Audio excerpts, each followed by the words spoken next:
E se o seu país já tivesse sido usado como um grande laboratório social? Parece coisa de filme, né? Mas a história mostra que, em vários momentos, nações inteiras se tornaram palco para testes de teorias econômicas radicais, com consequências que duram até hoje. Vamos voltar para a década de 1970, um período de grande instabilidade global. Enquanto o mundo assistia a crises do petróleo e tensões políticas, um grupo de economistas, muitos deles formados na prestigiosa Universidade de Chicago, começou a ganhar uma influência sem precedentes. Eles eram conhecidos como os Chicago Boys. A ideia central deles era simples na teoria, mas explosiva na prática: a liberdade total do mercado. Eles acreditavam que, para uma economia prosperar, o Estado deveria interferir o mínimo possível. Isso significava privatizar empresas estatais, cortar gastos públicos, abrir as fronteiras para o comércio internacional sem restrições e deixar que as forças do mercado ditassem os preços e os salários. O primeiro grande teste dessa teoria aconteceu no Chile, após o golpe militar de 1973. O país enfrentava uma hiperinflação e um caos econômico, e o novo regime viu nos Chicago Boys uma oportunidade de implementar uma mudança drástica. Foi o que ficou conhecido como uma terapia de choque. De uma hora para outra, empresas estatais que levavam décadas para serem construídas foram vendidas a preços baixíssimos. Tarifas de importação que protegiam a indústria local foram eliminadas. Programas sociais foram drasticamente cortados. A promessa era de que, após um período curto e doloroso de ajuste, a economia chilena iria decolar, gerando riqueza e prosperidade para todos. O resultado é aqui que o debate começa. Por um lado, a inflação foi controlada e o Chile, ao longo das décadas seguintes, se tornou uma das economias mais estáveis e abertas da América Latina. O país atraiu investimentos estrangeiros e viu o surgimento de um setor privado robusto. Muitos economistas até hoje apontam o modelo chileno como um caso de sucesso, um exemplo de como reformas neoliberais podem funcionar. Mas e o outro lado da moeda? O custo social dessa terapia de choque foi imenso. O desemprego disparou, a desigualdade social aumentou vertiginosamente e muitas indústrias nacionais simplesmente não conseguiram competir com os produtos importados e faliram. Milhares de famílias perderam suas fontes de renda e viram sua qualidade de vida despencar. O sistema de aposentadoria foi privatizado, criando um modelo que décadas depois se mostraria insuficiente para garantir uma velhice digna para muitos chilenos. E o Chile não foi o único. Inspirados por essa experiência e com um forte apoio de instituições globais, como o Fundo Monetário Internacional, o Fundo Monetário Internacional e o Banco Mundial, a mesma cartilha foi aplicada em diversos outros lugares do mundo nas décadas de 80 e 90. Países da América Latina, do leste europeu após a queda do Muro de Berlim, e até nações na África e na Ásia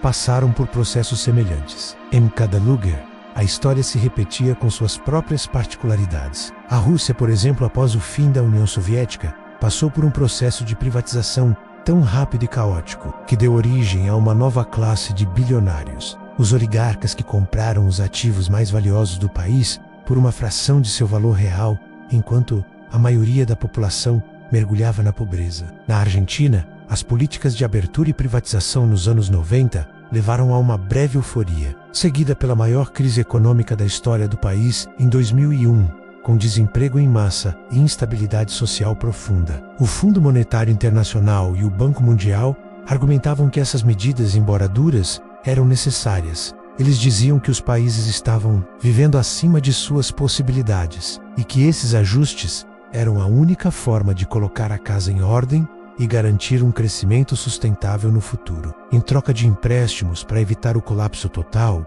eles exigiam a implementação dessas reformas. Isso nos leva a uma pergunta fundamental e um tanto misteriosa.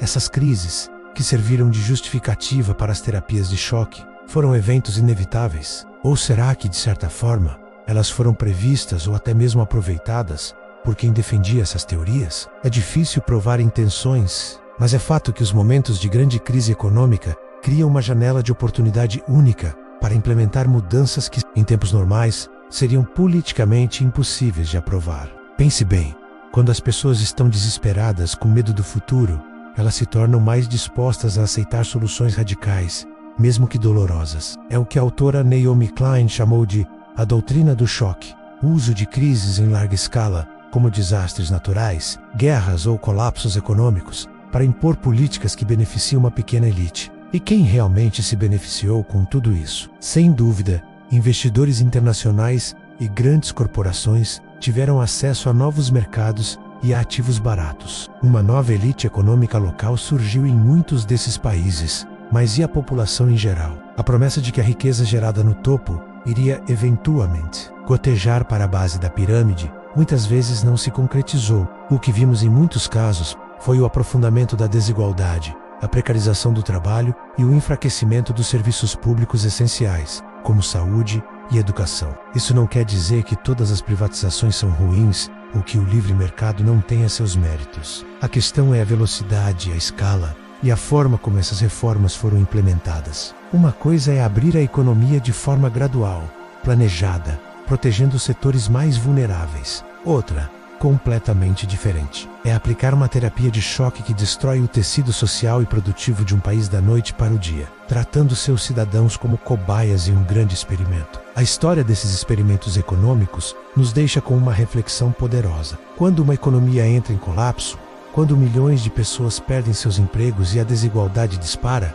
estamos diante de um simples erro humano, de políticas mal aplicadas? Ou será que, em alguns casos, estamos testemunhando o resultado de um experimento calculado, onde o sofrimento de muitos é visto como um custo aceitável para alcançar um objetivo ideológico ou para beneficiar um grupo restrito? A linha entre a solução necessária e o teste em escala real é muitas vezes perigosamente tênue. Olhar para o passado nos ajuda a questionar as narrativas que nos são apresentadas hoje e a entender melhor as forças que moldam o nosso mundo. Afinal, a economia não é uma ciência exata. Ela é feita de escolhas políticas que afetam vidas reais. Obrigado por assistir até aqui. Se você gostou dessa análise, não se esqueça de deixar o seu like, se inscrever no canal e ativar o sininho para não perder os próximos vídeos. 8. Approxima.